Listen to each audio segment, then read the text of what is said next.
Takuyapi Frank Juan Amachapelo. My name is Frank Juan. I am a Sichungu Lakota. Hello, my name is Bethany Yellowtail. I'm 26 years old and I'm a fashion designer from the Crow and Northern Cheyenne Nations in southern Montana. My name is Vera Bauer-Palmer, and I am Tuscarora Skarura from the Six Nations Reserve in what we call Canada. Yate, Hixche, Lolama. Hello, my name is Zach Cooper. I'm 20 years old and I'm a student here at Dartmouth College. I identify with my Muscogee Creek Nation, Navajo Nation, and Hopi tribes. My name's Christine, and I'm half White Mountain Apache and half Hopi. I was born and raised on the Fort Apache Indian Reservation, and I lived there for 18 years before going to college.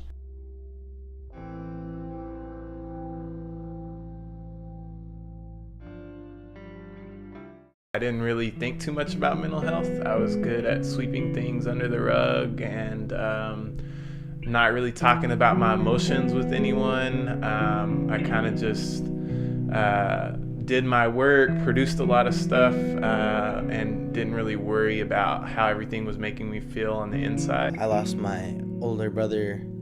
He passed away in a car accident, and that really hit our family hard. I knew I had to make a change.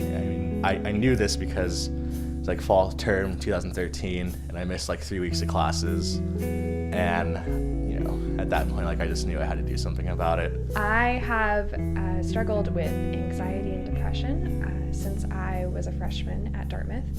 The transition from high school and from my very loving community back home to a place where there's not many Native people, and moving from one place to another place just really wrecked with my mental health.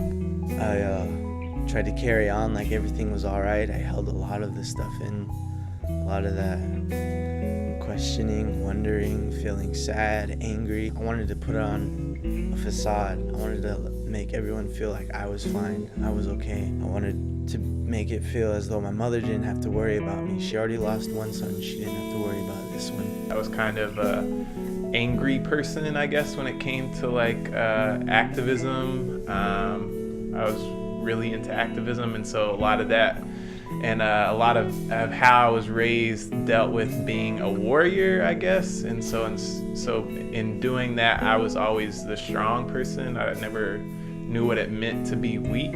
My mom was a strong Tuscarora woman. I was always aware of the scars that her life carried, the shame that was instilled in her during those years of boarding school. So I basically took time off, called a medical withdrawal, and so I ended up being off for almost a year and a half. And I think my family, it was difficult for them to understand it. They're supportive, but it doesn't sound good, having to go away from college for a long time, and it kind of almost seems selfish in some ways, because a lot of people don't have this opportunity to go to Dartmouth, and I just felt okay, I just had to take a break, focus on mental health.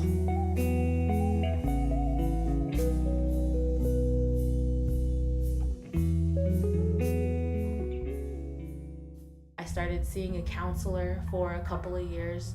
And again, I never really told my parents or my family, but I sought the help that I needed. And it was the hardest thing I've ever had to do, because as an Apache woman, I'm not supposed to ask for help. Reach out as much as you can, which I know is very difficult, but it happens in steps. First I came to terms with it within myself, okay, I have a disease, I'm gonna learn how to live with this. And over time that got easier and easier. Forgiveness. I've worked for years to achieve it, and I'm still working. But forgiveness is a tough one for me. And yet I know it's the key to my own spiritual and spirit liberation. I get to do what I love. I get to follow my passion. I make a career out of it.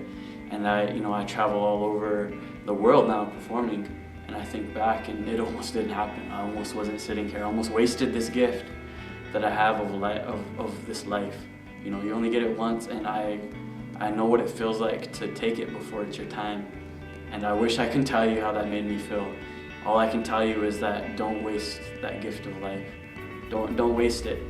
And it took me going back to our culture and our ceremonies for me to figure that out. I'm not supposed to rely on other people to bring me through watching friends take their lives or seeing family members choose drugs and alcohol over a relationship with me or their own kids. And to see that and to be able to come to terms with it talking to a complete stranger, it was a little weird for me, but it was helpful in ways that I never could have imagined. Connecting back with my culture, connecting back with my identity, because that is what makes me who I am. I think forgiveness is something that is so incredibly important. We can't move forward individually or as a people, as Indian people, until we can forgive. But part of that forgiveness is a vision for the future, beyond the pain, beyond the trauma.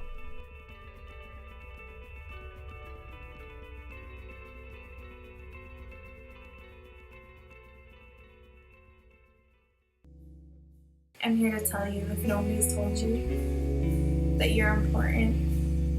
Your stories and your perspectives on life are important. We all are here for a reason. Don't listen to what society tells us about ourselves. You know, you are important, and you do have a meaning here, and you do have a gift. Mine was music. Find whatever your gift is and share it with people, because I almost wasted mine, and this life is a gift. So do what you love, and realize that you're important and you deserve to be happy, healthy, respected, and loved. I think it does get better and it does get brighter, but it comes very slowly, and it comes through a lot of self-reflection and through coming close to your community and to getting back to your roots. It all relies upon a good inner self-worth and knowing that you are valued and that you are loved. All things do get better in time. They may not be healed, they may not be perfect, it may not be fixed per se, but it will get better. As hard as it is to remember when you're going through things, it will get brighter.